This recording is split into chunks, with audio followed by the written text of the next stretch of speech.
Assalamu alaikum wa rahmatullahi wa barakatuh. Que la lumière du Coran illumine nos cœurs et guide chacun de nos pas vers la paix et la vérité. Dans un monde où tout est exposé, partagé et montré, il devient de plus en plus difficile de préserver ce qui est précieux. Pourtant, la véritable richesse ne se trouve pas dans ce que les gens voient, mais dans ce que tu gardes entre toi et Allah. Ton cœur est-il attaché à Allah ou au regard des gens? Quand as-tu pleuré pour la dernière fois par amour ou par crainte d'Allah? Et si le silence était la clé de ton élévation, l'as-tu déjà envisagé? Dans cette vidéo, tu vas découvrir 6 choses essentielles que tu dois protéger du regard des autres. 6 secrets qui peuvent transformer ta vie, purifier ton cœur et t'élever en degré auprès d'Allah tout en gagnant le respect des gens. Allah dit dans le Coran, si vous faites une aumône ouvertement, c'est bien. Mais si vous la cachez et la donnez aux pauvres, c'est encore mieux pour vous. Sourate Al-Baqarah 271. Alors prends quelques instants, ouvre ton cœur et laisse cette lumière entrer en toi. N'oublie pas de t'abonner à Lumière du Coran, de liker, commenter et partager pour répandre ce rappel. Quand le monde assombrit ton cœur, ouvre le Coran. Chaque verset est une lumière qui te ramène vers Allah. Il existe une beauté que peu de gens voient, une richesse que peu de cœurs comprennent. C'est celle des actes accomplis en secret, loin des regards, loin des éloges, loin du besoin d'être reconnu. Dans un monde où tout est montré, publié, exposé, le croyant sincère choisit parfois de disparaître aux yeux des gens pour apparaître davantage auprès d'Allah. Les actes sincères sont comme des trésors cachés au plus profond de ton âme. Plus tu les protèges, plus ils prennent de la valeur. Plus tu les éloignes du regard des créatures, plus ils brillent auprès du Créateur. Lorsque tu te lèves dans le silence de la nuit pour prier, alors que tout le monde dort, lorsque tes larmes coulent sans témoin, lorsque ton cœur murmure des invocations que personne n'entend, à cet instant, tu es en train de construire quelque chose d'immense, quelque chose d'invisible, mais d'éternel. Quand tu aides quelqu'un sans le dire à personne, quand tu donnes une aumône sans laisser de traces, quand tu fais le bien sans attendre un retour, tu purifies ton intention, tu apprends à agir uniquement pour Allah, et c'est là que réside la véritable richesse, dans un cœur qui agit sans chercher à être vu. Le prophète, que la paix et le salut d'Allah soient et sur lui, nous a révélé une image bouleversante. Parmi les personnes qui seront sous l'ombre d'Allah, le jour où il n'y aura aucune autre ombre, il y a celui qui donne en aumône de manière si discrète que sa main gauche ignore ce que sa main droite a donné. Quelle sincérité, quelle pureté, quel niveau de foi faut-il atteindre pour agir ainsi? Cela signifie que l'acte est tellement caché, tellement sincère, qu'il ne laisse aucune place à l'orgueil, aucune place à l'apparence. C'est un acte entre toi et Allah uniquement. Et ces actes-là sont les plus aimés, car il existe un danger subtil, presque invisible, le riad, l'ostentation. C'est cette envie d'être vu, d'être apprécié, d'être reconnu pour ses bonnes actions. Parfois, elle se glisse doucement dans le cœur, sans bruit. Tu fais une bonne action, puis tu ressens le besoin d'en parler. Tu pries, puis tu espères que quelqu'un le remarque. Tu donnes, mais tu veux que cela soit su. Et sans même t'en rendre compte, l'intention change et la récompense diminue. Cacher ses bonnes actions, c'est se protéger de cette maladie du cœur. C'est fermer la porte à l'ego. C'est dire à ton âme, je n'ai pas besoin que les gens me voient, Allah me suffit. C'est un combat intérieur, mais c'est aussi une libération. Car lorsque tu n'agis plus pour les regards, tu trouves une paix immense. Tu n'attends plus de reconnaissance. Tu n'es plus déçu par l'ingratitude des gens. Tu deviens libre. Imagine une graine plantée dans l'obscurité de la terre. Personne ne la voit, personne ne sait qu'elle est là. Pourtant, elle grandit, elle se renforce, elle se prépare. Et un jour, elle devient un arbre immense, solide, bénéfique. Tes actes cachés sont comme cette graine. Peut-être que personne ne voit tes efforts. Peut-être que personne ne sait ce que tu fais pour Allah. Mais Allah voit, Allah sait, et ce que tu fais en secret aujourd'hui sera une lumière pour toi demain, le jour où tout sera dévoilé, où les cœurs seront mis à nu, où les actions seront pesées. Ces actes cachés deviendront des montagnes de récompenses. Alors continue, même si personne ne t'applaudit, continue à faire le bien dans l'ombre. Continue à nourrir ta relation avec Allah, loin du regard des gens. Car ce que tu caches pour Allah, Allah le révélera en lumière. Il y a des moments dans la vie où le cœur devient lourd, où l'âme ressent le poids de ses erreurs, où le silence devient le seul refuge. Car oui, aucun être humain n'est parfait. Nous tombons, nous faisons, nous nous éloignons, puis nous revenons. Et dans ce retour se cache l'une des plus grandes portes de l'islam, la miséricorde d'Allah. Tout être humain commet des erreurs, c'est dans notre nature. Mais ce qui distingue le croyant sincère, ce n'est pas l'absence de faute, c'est sa manière de revenir vers Allah, c'est sa pudeur face à ses péchés, c'est sa capacité à pleurer en secret, à regretter en silence, à se relever sans chercher à exposer ses chutes. Aujourd'hui, beaucoup ont perdu le sens de la pudeur. Les péchés sont racontés, affichés, parfois même glorifiés. Ce qui était autrefois caché est devenu public. Et pourtant, exposer ses péchés, c'est banaliser la désobéissance. C'est habituer son cœur à ne plus ressentir de honte. Et c'est, petit à petit, s'éloigner de la lumière. Le prophète, que la paix et le salut d'Allah soient sur lui, a dit une parole lourde de sens. « Toute ma communauté sera pardonnée, sauf ceux qui exposent leurs péchés. » Réfléchis à cela. Allah est prêt à pardonner. Sa miséricorde est immense. Mais celui qui expose ses fautes ferme lui-même une porte précieuse, car lorsqu'un péché est caché, il reste entre toi et Allah. Mais lorsqu'il est dévoilé, il devient une désobéissance assumée, presque revendiquée. Cacher ses péchés, ce n'est pas nier ses erreurs, c'est les protéger du regard des gens pour mieux les réparer auprès d'Allah. C'est garder ce lien intime avec ton Seigneur, ce moment où toi seul sais ce que tu as fait et où lui seul peut te pardonner.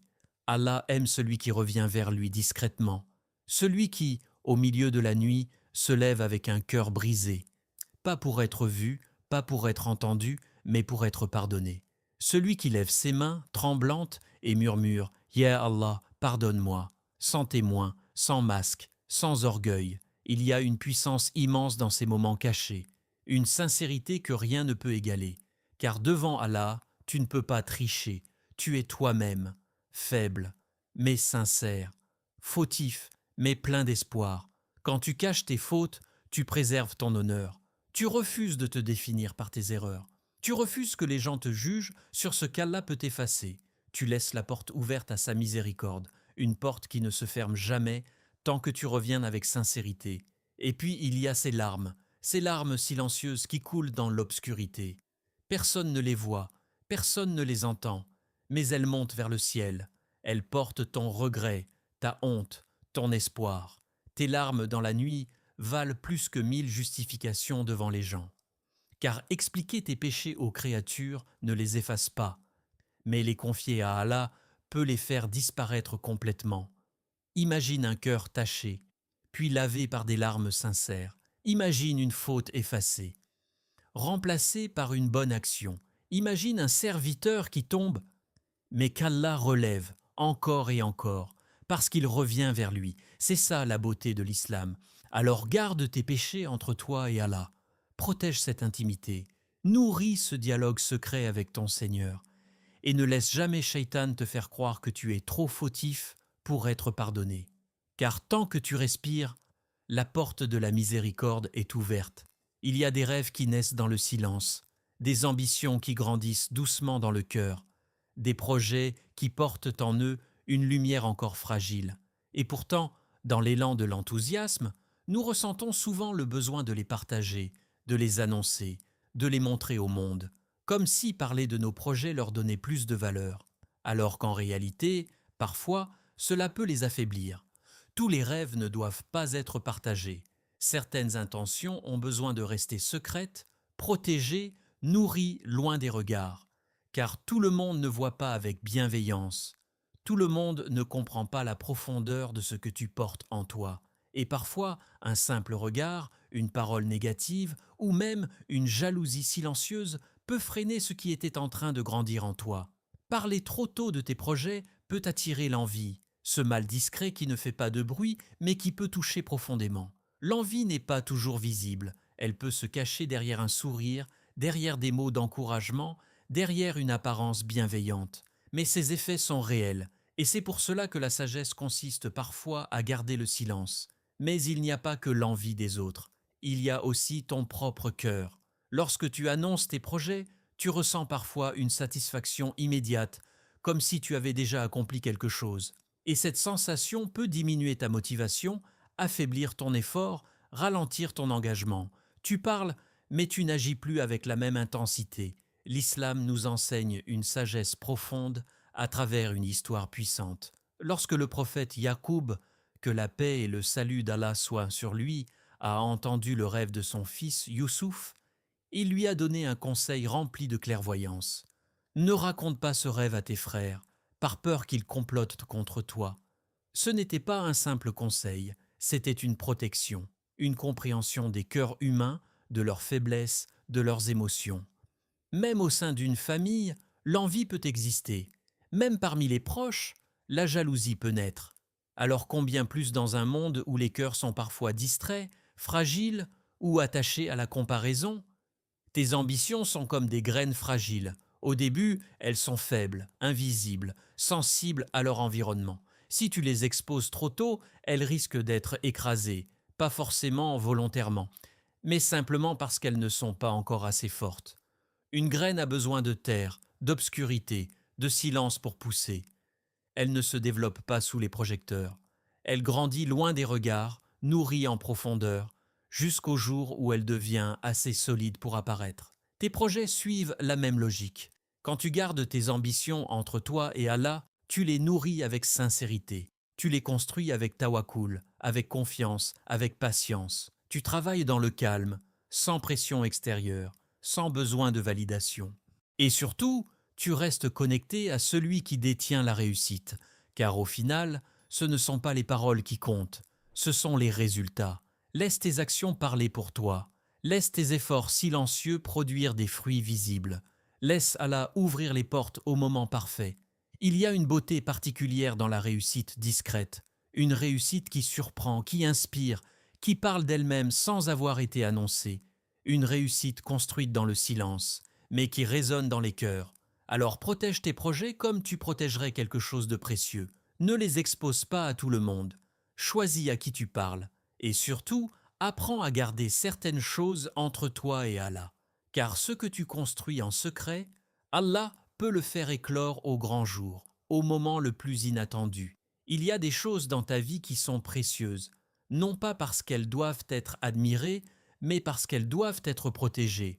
Ton intimité, tes émotions, tes relations, tes moments de joie et même tes blessures, tout cela fait partie d'un jardin intérieur qu'Allah t'a confié.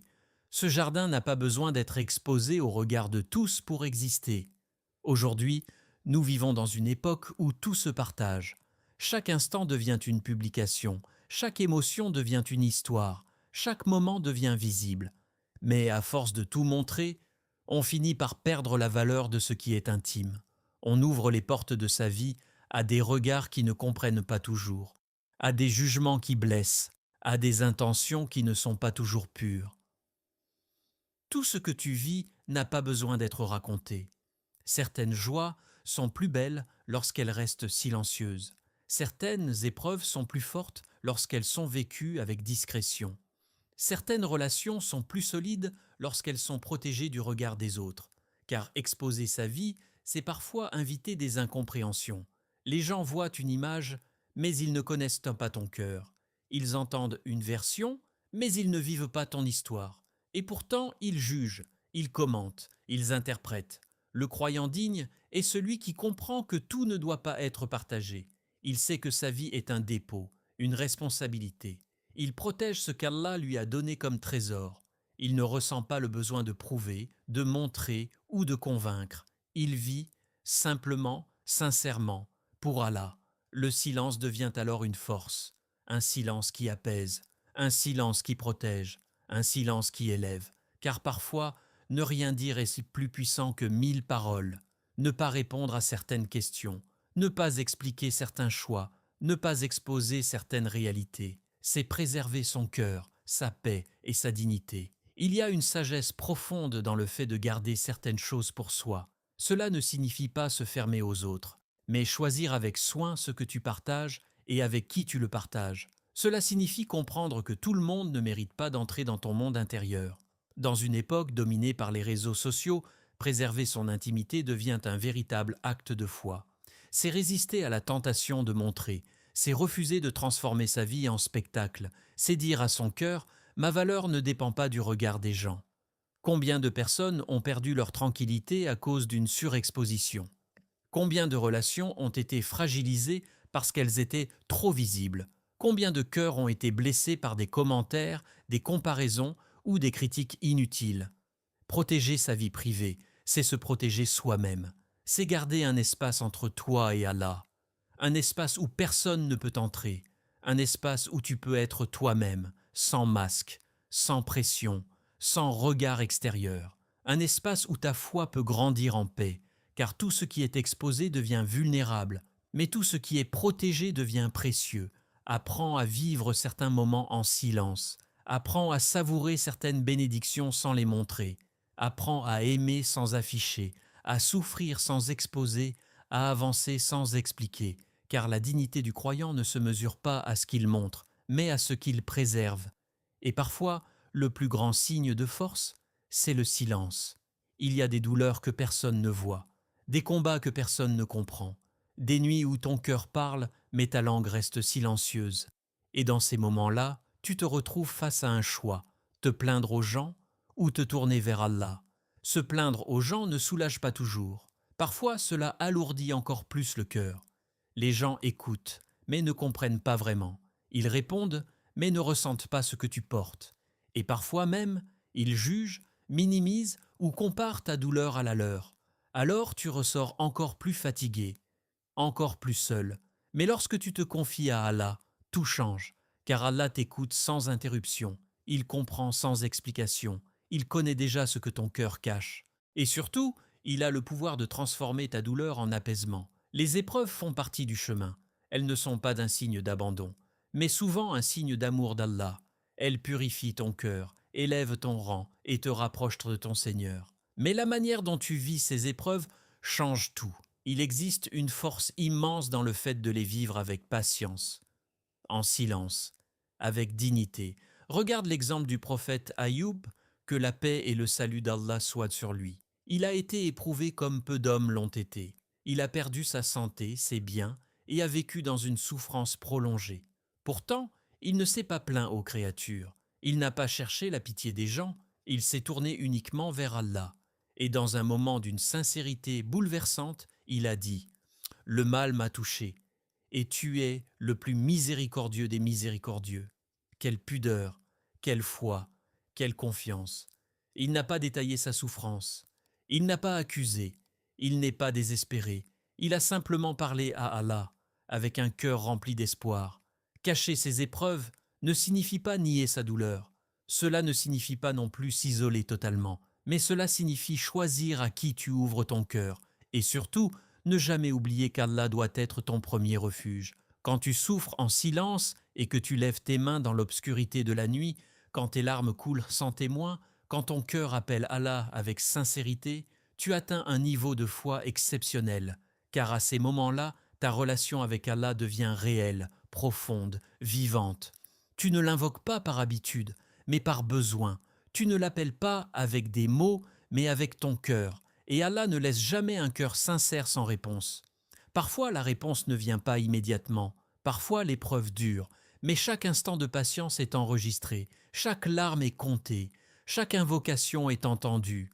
Et au moment parfait, Allah soulage. Ta douleur devient alors une purification. Elle efface des péchés. Elle élève ton rang. Elle te rapproche d'Allah d'une manière que le confort n'aurait jamais permis.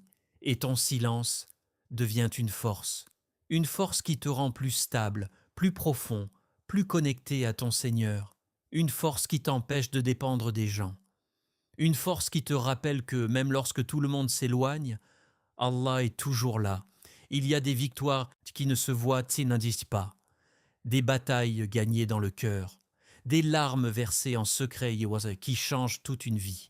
Alors garde certaines de tes épreuves entre toi et Allah, parle-lui, confie-lui tout, sans filtre, sans peur, car celui qui t'a éprouvé est aussi celui qui peut te guérir. Dans un monde où tout est visible, partagé et jugé, l'islam nous enseigne la beauté du secret, la noblesse du silence et la puissance de l'intimité avec Allah.